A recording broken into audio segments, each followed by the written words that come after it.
basically there's getting the cash back tax-free. Got it. And whether that's legal or not, I've got no opinion. And, is it legal? Yeah. I'll tell you, Bank of America doesn't issue you a W-2. They're not Right. like, hey, Nick, we gave you $100,000 in cash back last year. Here it is. You've got to report it to the U.S. government and you've got to pay taxes on it. They don't do that. This is Limited Supply, the place for refreshingly real takes on what D2C is really like. We're your hosts, Nik and Moiz. Let's start talking about money. Smart operators know that actively managing cash flow is a real unlock to increase profits. HighBeam is a banking platform built to help brands do just this. Learn how HighBeam automatically saves brands thousands of dollars through high-yield accounts, lines of credit, and cashback cards with a personalized savings estimate at highbeam.co/limited supply. Well, Nick, we're back for another episode. Bunch of stuff to talk about today. A bunch of stuff that I've wanted to talk about for a while, actually this whole season or most of the season, but I haven't had a chance to. I'm excited. Yeah, it's going to be really good. There's two main topics today that I want to go through. One is the Klaviyo IPO. Okay. And I did a deep dive into their 10K, into their S1 actually, which is the document they have to file when they're going public, releasing all of their numbers. Right. And I want to go over that with you because I think it's really interesting. And the other is credit card rewards. The number one holder of credit card rewards in the world as a category must be in e-commerce. It's got to be. Everybody in e-commerce is obsessed with credit card rewards, and rightfully so, because these people are spending tens or hundreds or millions of dollars on credit cards in any given month, while everybody else is like, look, I bought, I'm spending $8,000 a month. I'm putting all my personal expenses. I'm going to save up for a trip for Europe with my credit cards. Well, an e-commerce entrepreneur is like, well, I just spent $350,000 on Facebook ads this month, and so I'm not going to pay for a trip for the next, 3 years forever. with my family. I remember when I was at Hint, the founder would open up her JetBlue sometimes, or a JetBlue account. Yeah. And it was just funded with miles. Really? Mainly because of credit card points. Yeah. But the miles and the points game in e-commerce is unmatched. Yeah. I'm surprised that it was JetBlue actually at Hint. Yeah, that was the preferred airline of choice. Oh, that surprises me. Okay, so tell me, what card do you guys use at Charmer Brands? Mainly American Express. Okay. And then we use Parker for long weekend. Okay, so let's start with Charmer Brands American Express, actually. American Express has a bunch of cards from a plum to a platinum, a gold, a rose gold. Which one are you using? The platinum and gold. Why do you use those cards? Why do you use Parker for a long weekend? Well, Parker we use because we get the 45-day float. Charmer Brands we use American Express because I don't know, actually. There's no real reason we use it. It consolidates at the end of the year really easily, and it looks fancy, and it's easy to use. Yeah. All right. Reliable. Fancy is a good answer. Yeah. And then give me a rough estimate of spend. Are you guys I'm not sure if you're running Facebook ads and running it on your card, running it on other people's card.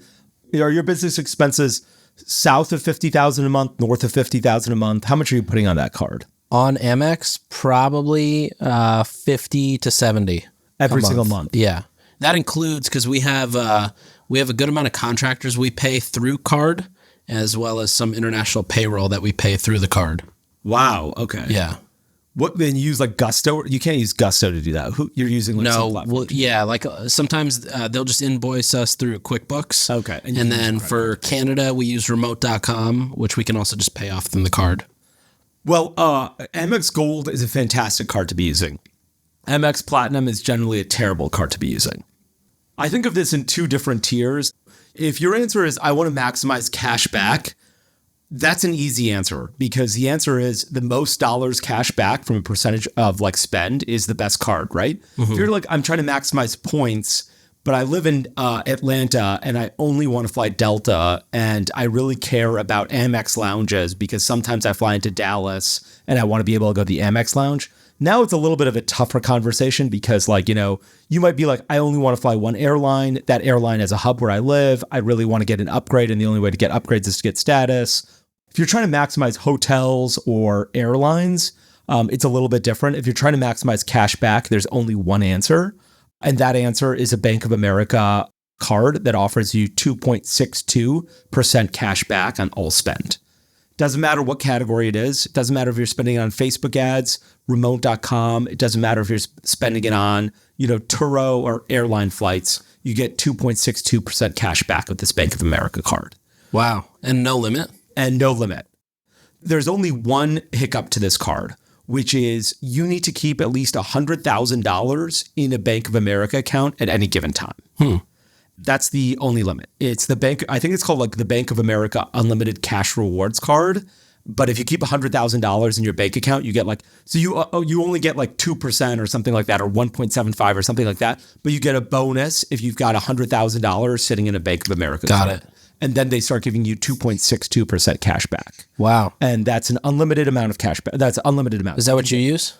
That's what I use in some of my businesses, but not all of them. Got it. And so yeah, you get 2.62% cash back. And like really, they say you need to keep $100,000 in your account in order to get this 75% bonus, right? Like in order to get the 2.62. The reality is once you get $100,000 in your account and start getting the bonus, if you dip below the 100,000, they really won't take it away very quickly. The 2.62. Exactly. Got so it. you could have $100,000 and say, look, I have it. And they say, okay, they tag you basically. And they're like, okay, Nik has 100,000 in his account. Start giving him 2.62. And then if your balance drops from 100 to 50 for 3 months, they're not going to take it away that quickly. Interesting. Like you'll still be getting the 2.62 at that time. Yeah. So that's my favorite. That just deposits right into your account, or it's used to pay off the card? You can use it for anything you want. Oh, wow. You can use it. You can deposit it into your bank account, or you can use it to pay off other expenses from your card. Interesting. And that's a great question, and moves me on to like the second point that I wanted to talk about with respect to credit card rewards, which is, let's say you're earning cash back.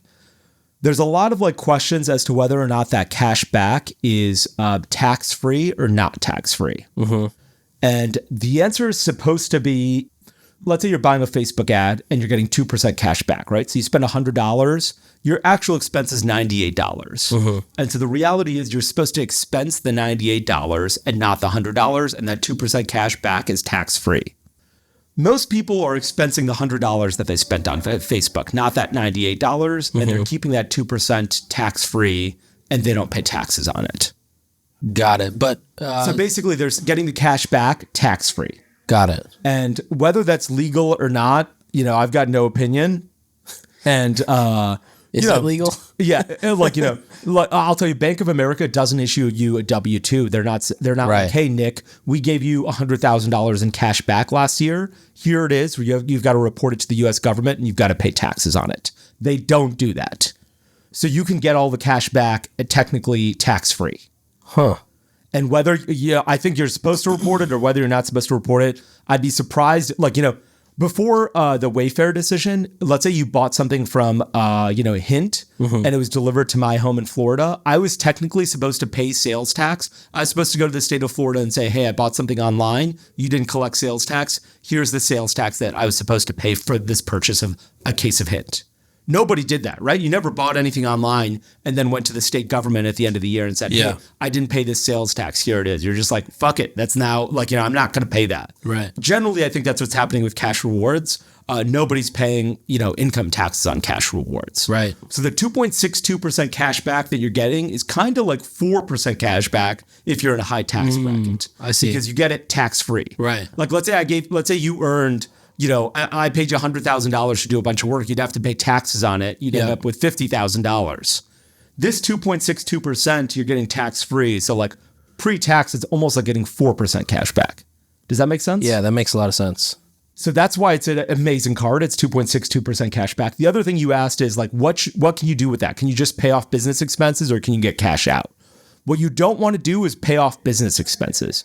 You want to take the cash out because if you pay off business expenses, you might not realize that those are expenses then. You might say, okay, let's say you get $10,000 in cash back every month. You might say, I take this $10,000 and I paid off Facebook ads with it. So I didn't spend, let's say my Facebook ad budget is $25,000 a month. I spent $10,000 in cash back to pay that off. Now I only had $15,000 in expenses. So you're not going to write off you're not going to count as an expense $25,000. You might only count $15,000. So instead, take that cash out and still expense that $25,000 from a tax perspective. Got it. Because it's tax free. Put it aside. Because it's tax free, and like you want all of your expenses counted against your income. Right. Sharma Brands earned $100,000 this month. You don't want to be like, oh, you know what? I got $50,000 in cash back. So actually I applied it to all these expenses and now I made $150,000. Right. Government's going to say, wonderful. Thank you. Give us the cut of that $50,000. Yeah, exactly. But if you take the cash out and just put it in your personal account or whatever you want to do with it, it sits there tax-free and it's your money. Right. I think it's really powerful. Yeah, that's great. What are the other things people should do with their money, or like other little finance tricks to maximize savings, or, you know, maximizing every point? For this card in particular, it's great because it gives you the most cash back out of any card in the world. Capital One has a 2% cash back. I think Amex, like a bunch of cards have a 1.5% cash back. Very few go north of 2%. This is the only card going north of 2.5% that I'm aware of. And all it takes is $100,000 in a bank account for a short period of time for you to get tagged. So you get the platinum rewards and you get that cash back. So I guess the thing that you should be doing is putting every single expense on that card. Like, don't be silly and be like, oh, you know what? I'm going to pay for something via cash or wire transfer. Right. When you can expense it. It can get really complicated. Like, it's a pretty deep rabbit hole you can go down. And so like one of the things you might do is you might say, I have to pay for boxes. Right. The boxes cost me $10,000. I can wire the guy and it costs me $10,000 to wire the guy.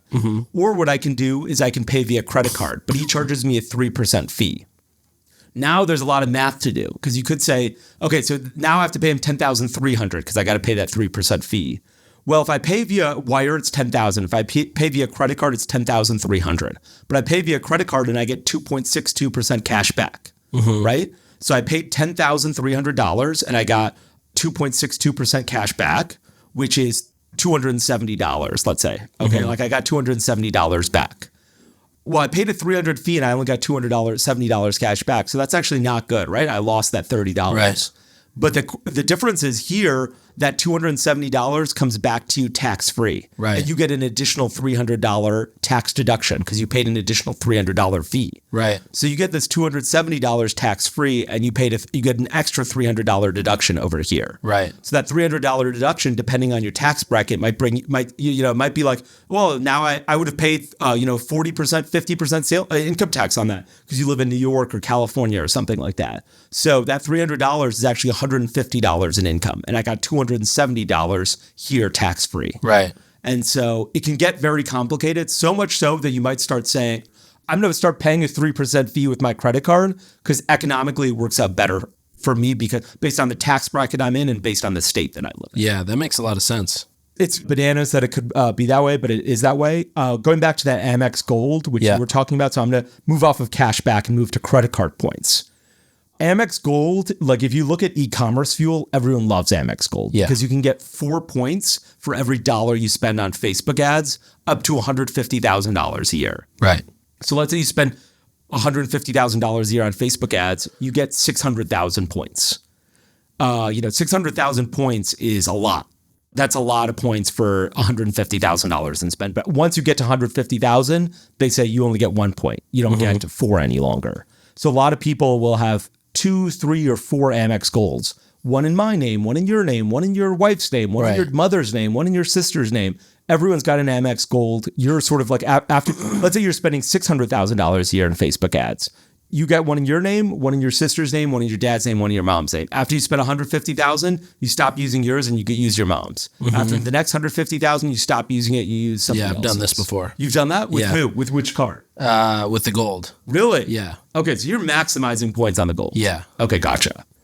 But what's the value of those points? It really depends. Like if you're very bad, it's 1 penny. So you're sort of getting 4% back anyway. Okay. Because it's 1 penny. Right. If you're really good at it, 1 penny is the worst because Amex will pay you a penny for a point. Right. But there are instances where you're like, you know what? I transferred these Amex points to Delta. And then on Delta, I flew first class for 60,000 points. That flight was going to cost me $8,000. Now my points are worth 10 cents each. Right. So it really is hard to that's why I like cash back because it's simple. Whoever pays you the most cash back wins. Right. With credit cards, with credit card points, it's a little bit different because you're like, okay, well, Chase transferred to this guy and I fly to London every week. So I want to be able to fly first class to London every week. And so maybe I want to be able to buy British Airways. oh, I'm based in Minneapolis, so it has to be Delta. There's a lot of like nuances when it comes to like credit cards. If you're trying to maximize hotel or airlines, cashback 2.62 wins. If you're spending under $150,000 a year, Amex Gold wins. If you're spending under $300,000 a year, Amex Gold wins because you can just get 2 cards. If you're spending like $5 million a year, Amex Gold doesn't win anymore because you can't get 40 Amex Golds. It's too painful. So in any case, that I really wanted to talk about the two extremes. If you're under $300,000 in ad spend a year, get Amex Gold. If you're north of $5 million in ad spend a year, probably get the cash back because it's worth so much money. But there's a lot of like nuances in the middle, which will probably take too much time to go over here. But under 300,000, Amex Gold. If you're trying to maximize cash back, Bank of America 2.62. HighBeam also has a card that does 2% with no limit. Yeah. But yeah, that Bank of America. Yeah, 2.6 is just better. Yeah. But the thing is that like you got to pay it off often. Like, it's not like they're going to be like, hey, your credit limit is $2 million. They're going to be like, your credit limit is $75,000. So every morning you're going to have to log in and pay off your Bank of America card. Yeah. Okay, let's switch out of credit cards and into Klaviyo. Klaviyo IPO'd, and it IPO'd the same week that Instacart IPO'd. Yeah. Which Instacart's not doing so hot. Amazingly, both of them were founded the exact same year, 2012. Oh, really? Yeah. Wow, I didn't know that. So we're going to go through some comparisons. Okay. But before we start, let me talk to you about Klaviyo revenue. 2021, $290 million. 2022, $472 million. Big increase. $585 million in the last 12 months, ending June 30th. I think they're on pace. This is a guess because they didn't project, but I think they're on pace to do about $700 million in revenue this year. Okay. Incredible gross margins, as you can imagine, because it's a software business. $205 million gross profit in 2021 on $290 million in revenue, $344 in 2022 on $472 million in revenue, $440 on $585. So far this year, 75% gross margins. And I think this is the first year they've turned a profit. I think this is the first quarter they've turned a profit so far. This year, I'm not sure if they're expecting a profit, but it'll be close, certainly. Okay, so a few things to mention. They have a net revenue retention of 120%. Are you familiar with the term net revenue retention? No, can you explain that? Yeah, it basically means like, let's say 100 businesses started with Klaviyo in January 2020. Of those 100 businesses, 3 are no longer in business and churned. Okay. But 97 are still in business. Are they still paying Klaviyo the same amount that they paid in January? Or have they grown such that actually your revenue every month grows based on your old cohort? Because when Native started in 2015, we were probably paying Klaviyo $80 a month. Right. By the time I left in 2020, we were probably paying $15,000 a month, right. $20,000 a month, some insane number to Klaviyo. Yeah. So they're like, look at this, one customer actually grew a lot and it made up for all the people that they lost and anybody who shrunk. So they're saying that on average, their net revenue retention is 120%. People will grow every year, not shrink. And their cohorts get bigger, not smaller. Right. So the 120% is one cohort. Yeah. They'll say, let's say June 2022. Correct. That cohort will grow 120%. Is it over the course of a year? Yeah, a year later. Okay. So let's say, I think this is how they define it. I'm not entirely sure, but I think this is how they define it. Let's say that cohort spent $100 in June 2022. This year, those same businesses will spend $120. Yeah, interesting. I remember doing math and seeing that I think only around 1% of their customers pay them more than $50,000 a year. So that 120% math makes sense because it's not that much greater a year later, but I'd imagine that 1% client that's in there is the one that's really ballooning that cohort. Yeah, probably. They say they have 1,458 customers generating over $50,000 a year. Yeah. Which is you were one of them. Yeah, I was definitely one of them. Yeah. No question. For comparison on net revenue retention, Snowflake is 158%. Twilio is 155%. PagerDuty is 140%. AppDynamics is 123%. So pretty close to everybody else, a little bit smaller, frankly. Twilio is a little bit higher. Snowflake's a little bit higher. PagerDuty, all a little bit higher, but in that same ballpark. Yeah. I wonder if that would change if they were off Shopify merchants as well. Yeah. Okay. Great question. What percentage of their revenue do you think is derived from Shopify merchants? If I had to guess, I would say probably 90. Yeah. 77.5%. Wow. So 22.5% derived from WooCommerce, BigCommerce, anybody else. And only 10% of their Shopify revenue comes from the Shopify app ecosystem. The other 67.5% of their revenue that comes from Shopify goes directly to Klaviyo, not through the Shopify app. Oh, interesting. They also have a contract with Shopify that ends in 2029. So right now there's a little bit of a rev share. Their details are very unclear, but there is a little bit of a rev share with Shopify and Klaviyo. Yeah, I'm an investor in a company where one of their current challenges is that they owe Shopify a bounty every time somebody signs up. So right now they pay the standard rate, which is 15% of top-line revenue, of their top-line revenue to Shopify, basically as a fee.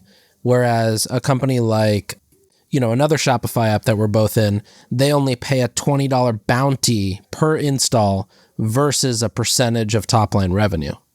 You're an investor in the company that pays a percentage of top-line revenue? Yeah, they're just at the whatever the standard rate is. They haven't gotten their the other guy's at a rate. bounty. Okay. The other guy pays a $20 bounty. Plus $15 or No, or plus just 15%, just $20? Just a $20 bounty. See, this is the one part that makes me not love Shopify, which is, Klaviyo is paying. There's a rev share deal between you and Klaviyo that ends in 2029. I know it for a fact because somebody said it on a document where if they lied, they're going to go to jail. Yeah. So I'm not, and nobody lied on this document. Right. You're telling me that when Shopify is showing you the difference between Klaviyo and SendLane, they don't care? When they're showing you the difference between Gorgeous and But I think SendLane also has that agreement. I think all the apps have, but what they don't call out is the difference in the fee that they get from one company versus another. These guys also have a unique contract with Shopify. Does it say what their fees are? I didn't understand their fees, or I didn't get to that at least, but they have a contract with Shopify that ends in 2029. Interesting. And part of that contract also included Shopify investing $100 million into the business. Yeah. Shopify has a vested stake in Klaviyo succeeding in the ecosystem. Sean from Ridge called the Klaviyo stock just a proxy to buying Shopify stock. That may be true, but I think it won't be true 3 years from now. And we'll get into why. Okay. Nik, I love the HighBeam credit card. It offers 1.5% cash back, which is pretty good. But more importantly than that, it's got limits up to $1 million and it gives you up to 45-day payment terms. It's so important, especially going into Q4 when everyone's thinking about maximizing inventory. They've got to worry about paying for Facebook ads for the next month when CPMs are going to go up. And they certainly don't want on Black Friday for their Amex credit card to hit its limit so that they can't spend any more money. Yeah, the absolute worst thing I remember from 3 years ago, was trying to juggle credit cards on Black Friday because you hit your limits on the other cards. And luckily with HighBeam, you've got 45-day payment terms, $1 million limits, and you get cash back on every dollar you spend. So go to highbeam.co/limited supply to learn more. So we talked about gross profit. We talked about revenue. We talked about gross profit. Let me talk about expenses really quickly. So they had $213 million in marketing expense in 2022. That includes $26 million to Shopify in terms of warrants to buy their stock. $104 million in R&D, $81 million in G&A, general and administrative expenses. I was surprised. I didn't realize that SaaS businesses had R&D budgets. I thought they just would be under general and administrative, but they're like, no, this is a separate R&D budget. I think to develop new products like Klaviyo Reviews and there's something called Klaviyo for Wellness. I'm not sure if you've seen that yet. No, what is that? So this is why I don't think that buying Klaviyo is a proxy for buying Shopify. Klaviyo's the future of our business will be expanding into other categories outside of e-commerce. Mm-hmm. And the first foray into that, I think, is Klaviyo for Wellness. So it's for fitness studios. You went to Rumble today. Interesting. You didn't go last week. So they want to be able to email you saying, hey, you came in today. Think about the triggers that are in Klaviyo. Purchased within the last 180 days, but not in the last 20 days. Went to a class in the last 180 days, but not in the last 30 days. Hey, Nik, you fat fuck, get into Rumble. It's going to be amazing. Yeah. Hey, Moiz, you lazy asshole, get the fuck out into berries and work out for once. So they're trying to create those triggers for fitness studios and wellness studios and beauties and that makes sense. I'd imagine they go there, then they go to restaurants, then they go to law firms. Then I could totally see that. And so then it's like 5 years from now, let's say that I think it won't be buying Shopify, just buying Shopify. I think it'll be buying a more unique business. Interesting. I wonder too if the R&D portion is, because there are aren't there tax write-offs for research and development? So it could be a huge way to just funnel money into tax. Yeah, exactly. Wow, I didn't think of that. Okay, that's really smart. Good point. I'm not sure if that's the reason why, but that could be it. Yeah.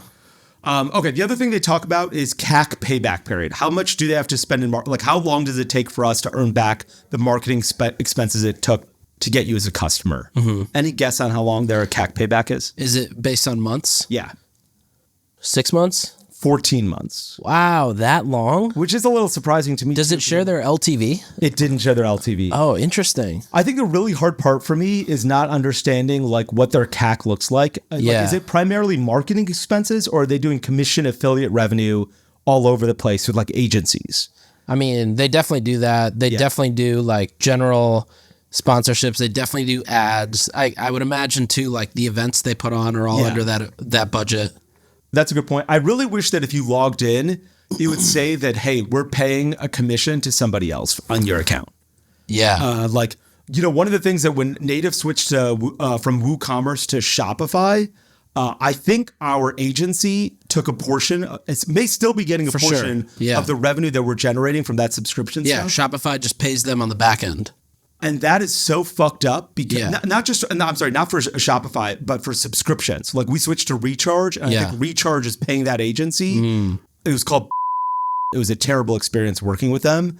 I think Recharge is paying that agency for us doing something we were going to do already, which was move to Recharge. But nobody, it was unclear. Nobody was like, "Hey, Moiz, we're getting a kickback from Recharge." Yeah. Hey, Moiz, we're going to get that. We were already on Klaviyo with WooCommerce as well, so I don't think they got a kick. But I wish it was more clear. I want to be able to log into a Klaviyo account and say we are paying an affiliate commission to Moiz Ali's agency, just so you know that they're getting something in this. Yeah. Those affiliates in this, the affiliate relationships in this part of the world are really a black box to me. Fully agreed. So anyway, a lot of this is agency fees. I'm sure they're marketing costs. Yeah. How much it is, I don't know. They didn't really break it down, but $213 million in marketing costs. Wow. That is crazy. Yeah, not nothing. Okay, here's a couple other things that I thought were interesting. Actually, let's skip these other. Let me tell you these other things and then get to the most interesting part of this. Okay. So they said as of June 30th, 2023, we've assembled 7 billion consumer profiles across our customer base in the last 12 months. We processed over 700 billion events, such as opening an email, browsing a website, or placing an order. 700 billion. Wow. That's pretty crazy. Okay. How much capital do you think Klaviyo has raised in the life of its business? I feel like it's a lot. 100 million? No, it's more than that. 200? $454 million. Because think about 100, Shopify invested $100 million. Yeah, that's true. So they raised $454 million, which is actually nothing. And they still have most of it on their balance sheet. Wow. They have no debt. They've never raised $1 in debt. Huh. So there's a lot of money in this business.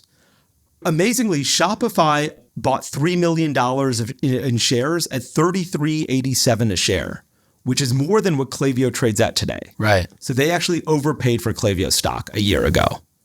But in any case, okay, let's get to the ownership. So the reason I think this is the most interesting part is because I tweeted this when Klaviyo IPO'd. I was like, this is a huge win for the e-commerce industry. Klaviyo is an institution. It's been around. It feels like one of the backbones of e-commerce alongside Shopify. Yeah. It developed segmentation in a way that MailChimp and nobody else had back in 2012, 2013, 2014. Maybe it's commoditized now. I haven't used SendLane ever, so I'm not sure. Yeah. I haven't used MailChimp in a really long time. But when Klaviyo was doing what it was doing in 2015 and I was running native, it was the only person doing anything that special. Did these docs mention how much they pay Twilio for SendGrid? They didn't mention that. And I'm not sure they're using Twilio. They Oh, could really? be. I'm not positive. I think they use SendGrid, Okay, gotcha. which was taken private by Twilio. Okay, gotcha. Okay, I didn't know. It could be possible. I know. I'm almost certain PostScript uses Twilio. Yeah. I don't know if Klaviyo does. Got it. But here's the interesting part: the ownership structure of the business. Shopify owns 12%. Summit Partners, which is a big VC private equity fund based out of Boston, owns 21%. Wow. The CEO, AB, guess how much he owns? I can't tell if it's either really good or really bad. Yeah, It's either really like good. 2%. 40%. Okay. What? 40%? Yeah. Damn, His good stake for is worth more than him. $3 billion.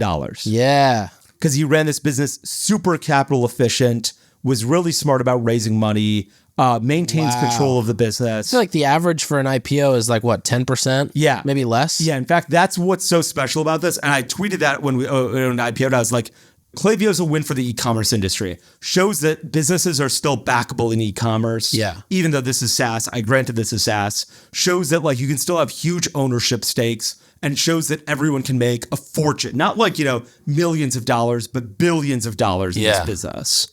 And I thought that was really, really amazing. That is So awesome. I think that's awesome for the guy is a genius, worked really hard. I met him a few times. He's fantastic. I'm really happy for him and proud of Klaviyo and love what's happened in the e-commerce industry as a result Same. of him IPOing. Okay, I have a few more fun facts about it, awesome. and then we'll move on. One is, Klaviyo now offers SMS. Mm-hmm. What percentage of Klaviyo customers do you think use SMS? And then I'll stop quizzing you. 15, 10? 15% of customers use SMS. Wow. Is that a lot or not a lot? Well, one thing I'm not clear on is how many of Klaviyo's customers, what percentage of Klaviyo customers are, a Shopify store that does over maybe $500,000 a year in revenue? Yeah. Which could then say either it's really big or it's really small. But I feel like they were very late to SMS. They just launched SMS recently. 15% seems small. I guess, yeah, you're saying, hey, look, a lot of people have moved on. A lot of people are working with PostScript, which you and I are investors in. Yeah. A lot of people are working with, I don't know if Yalpo offers it or not. I don't know. We're attentive or somebody. Yeah. A lot of people are just working with somebody else, so they're just too late to the game. Right. That's a great point. Yeah, I wonder what percentage of e-commerce stores just don't use SMS yet. I think a good amount. Yeah, I think a lot. A lot. Yeah. And I think it's way underutilized. It's too strong of a platform. Once you start using it, you're like, oh my God, this is what email was 10 years ago. Yeah. Massive open rate, not virtually 100% open rates, 10%, 15% click-through rates. Yep. Insane amounts of revenue can be derived from SMSs. You can't abuse it as much as you can email, obviously, or right. You can't use it. Maybe I shouldn't say abuse. You can't use it as much as you can emails, but it's incredibly powerful and not enough people are using SMS. Yeah. And that really surprises me. I thought it was 15% was small. And I wonder if it's just a lot of people are using something else or a lot of people are not using SMS at all. I think it's probably a combination of both. Yeah. It is also interesting their product expansions, like SMS being one. Reviews is, I think, another one that they launched. Yep. SendLane also has reviews. Yeah. It feels like actually there's these, the e-commerce companies are basically just building out sideways. I think Yotpo has subscriptions now. Yeah. And I'm sure Recharge will come out with 2 or 3 kind of sideways products. Yeah. Klaviyo's doing reviews. Yeah. They're just trying to basically get the more of the single client they have. In fact, for Klaviyo, it's explicit in their document, in their S1. They say it's land and expand. Yeah. Get you with email, expand to anything else we can get you for, so that we can move forward. Yeah. I was looking at SendLane when I was trying to do research for this, and I was like, it is so hard to understand SendLane's pricing model. They're like, how many emails do you send a month? First, it seems like they're not going after new businesses. I looked at pricing and they're like, how many emails do you select? Yeah, it starts at 50,000. Yeah. What if I'm a brand new business? Where are we at? And the other thing is it's not very easy to know how many emails you're sending out, even inside Klaviyo. What I like about Klaviyo is that it's all month to month contracts. Yeah. I've never used SendLane and I have nothing. I don't know anything about once you start using them, how it is. And Ron from Obvi loves it. Right. And so I could be completely wrong, but I would say that you're asking me how many emails I send and then I'm going to sign up to an annual plan. You know how long an annual plan is going to be for a business? New e-commerce businesses are growing 10x a month over month if you're like 3 or 4 months old. So the number of emails I signed up for 3 months ago could be drastically different than what I need today. So I don't love that. I think you can actually do monthly. The UX is just bad on this site. Yeah. You just have to scroll down and then there's monthly. I just wasn't a big fit. I wish the pricing was a little bit more clear, I guess. Yeah. One interesting thing about SendLane is they don't use SendGrid or anybody to send their emails. They built their own infrastructure? They built their own infrastructure. Wow. Which I thought was huge. Yeah. And I haven't done the pricing comparison, but a lot of people have said SendLane is much cheaper because they don't have to pay SendGrid or Twilio to send their emails. Wow. Okay. Yeah. That's interesting. Yeah, I didn't know that. I wish you could just say, this is the pricing I pay on Klaviyo, and SendLane would be like, we're going to give you a 30% our best price. discount. Yeah. No matter what it is, it's 30% 30%, off. So get used to it. Yeah. Like that would make it super easy for me. That would be sick. Okay, so anyway, I want to talk about a little bit about Klaviyo and Instacart. And then I want to talk a little bit about what Klaviyo means for the e-commerce industry. Okay. So Instacart, started the same year, 2012, 11 years later, IPO'd within the same week that Klaviyo IPO'd. Its valuation, its stock is down a little bit. It's trading at $27 a share, $7.5 billion valuation. Klaviyo trades at an $8.5 billion valuation. So this is what I was really interested in because I was like, what wins here? A marketplace that requires a lot of people or SaaS for emails for e-commerce? Yeah. And I was like, okay, how do I judge what wins here? Is it just valuation? And I was like, no, valuation's too easy. I was like, let me think about ownership percentage of the founder and CEO, because that is going to tell me how capital efficient this business was. Right. And so I mentioned that the Klaviyo CEO owns 39% of his business. The Instacart founder, he just stepped down as CEO, owns 10% of his business. Don't get me wrong, super wealthy, super successful. We're talking about virtually a billionaire, probably a billionaire with the secondary that he's raised, but far less capital efficient than Klaviyo. Right. Which you'd imagine you'd have to be because you've got to hire a bunch of people to deliver stuff all over the place. Yeah, and tons of advertising probably. Yeah, and tons of advertising, yeah. What do you think the Klaviyo, you and I have invested in a few Shopify SaaS businesses. We invested in Postscript, Okendo. Did you invest in Gorgeous? No. Okay. You've invested a lot more than I have, I think. Yeah. What do you think the valuation means? Like $8.5 billion valuation. That is a massive valuation. Huge. But also $700 million in revenue this year. Yeah. I can't think of another Shopify app business that does $700 million other than Shopify itself, which has far more. That's only a little bit more than a 10, 12x multiple on revenue. Mm-hmm. What do you think of that? I don't know, honestly. I don't know what to think with valuations. Generally, the way I think of valuations, because the companies I'm investing to are much smaller, is just like, is this number good enough where they can hit a revenue target that justifies a higher valuation at the next raise? Like, we invested in a company that was valued at 100 million, doing, let's say, 5 million in revenue. If they can't get to maybe 20 million in revenue, their next fundraise is going to be a down round. Or it might just stay flat, which is not good because everybody gets diluted much heavier. And so that's usually what I look at when I see valuation. Like, we almost invested in a company together that was valued at, 100 times revenue. And both of us were like, well, they'll never be able to raise again because, no one's going to be that stupid the second time. I think that's the way I think about it as well, which is, are you going to be able to take this money and build a business where you can raise around the next 18 months, 2 years, 3 years down the line that'll be higher than this round, and your business will show a bunch of traction to prove that? And I think it's easier in early stage because you're really going off attraction. Yeah. But at this stage with Klaviyo, $8.5 billion, which in theory means like if somebody were to take it private, they'd pay at least that.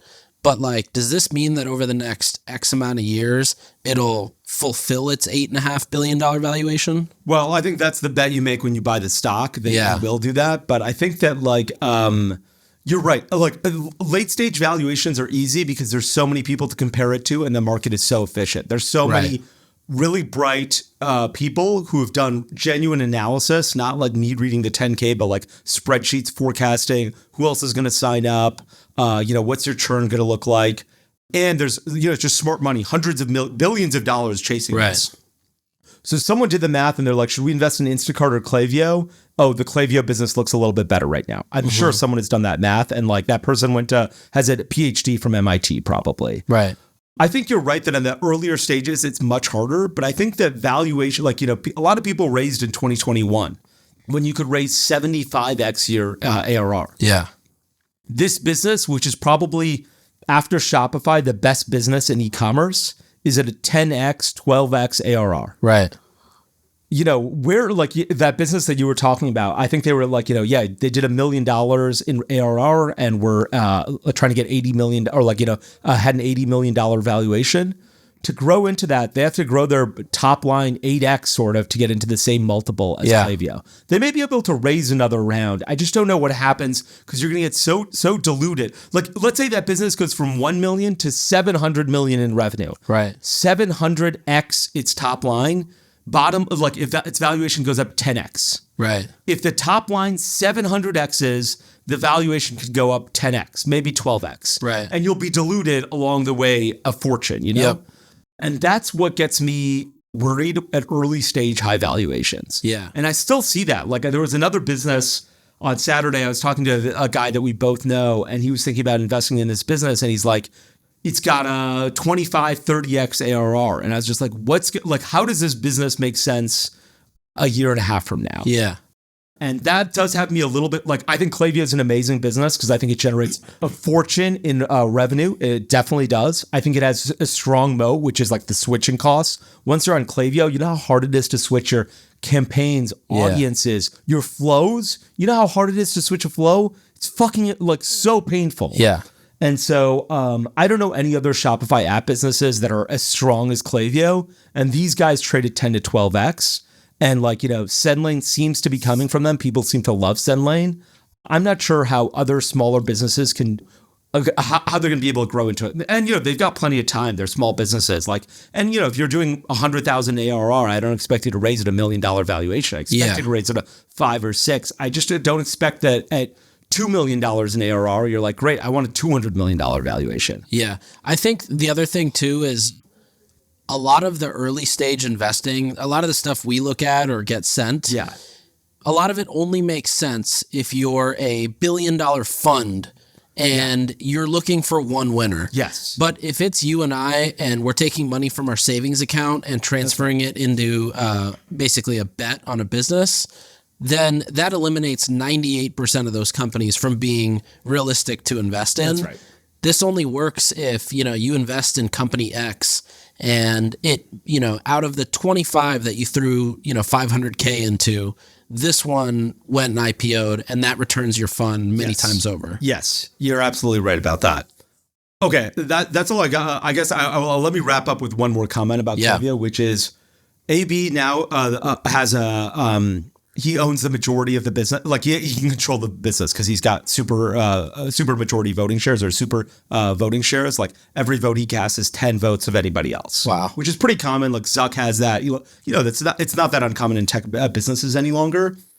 My prediction is that once he steps down, whenever that is, this business will go private. To go to a private equity firm in 2 seconds. Really? Vista Equity Partners is going to come in and triple prices at Klaviyo, quadruple prices at Klaviyo. And you think just because they'll have the hold on the customers, they won't leave anyways? That's right. If you're if you're spending $20,000 a year on Klaviyo, you're probably doing tens of millions of dollars in revenue. And after Shopify, this is the most important software you use. Yeah. I think that you could go to 40K almost right away. You could go in and be like, we're doubling prices here. Yeah, interesting. Because there's just too much value here. That's really interesting. I guess that makes sense. Somebody should start an agency to migrate you away. Yeah, that's right.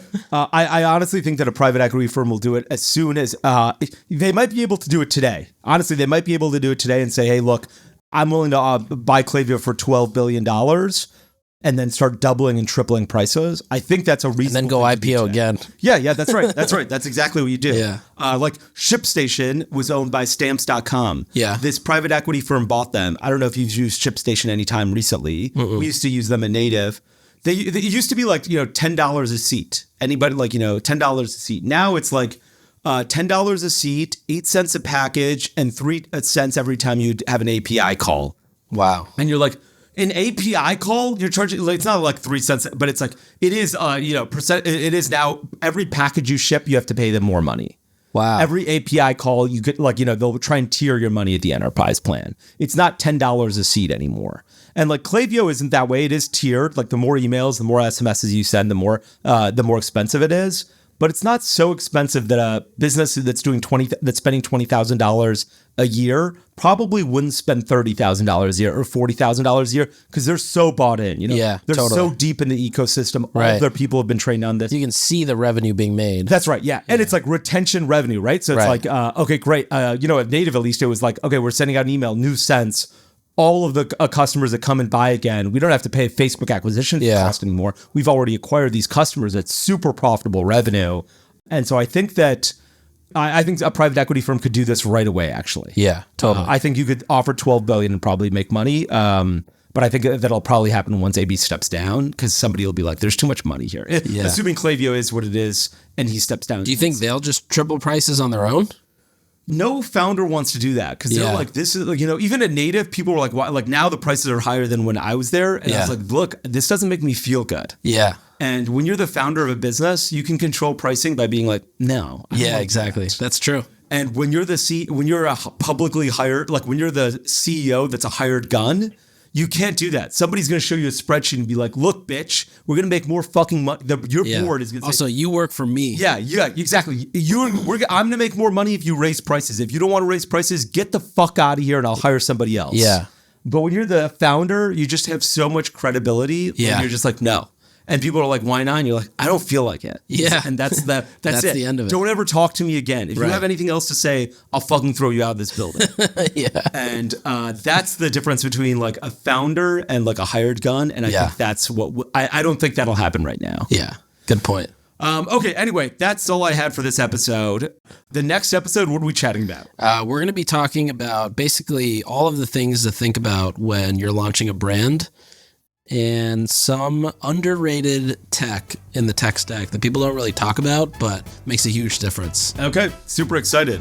All right. See you next week.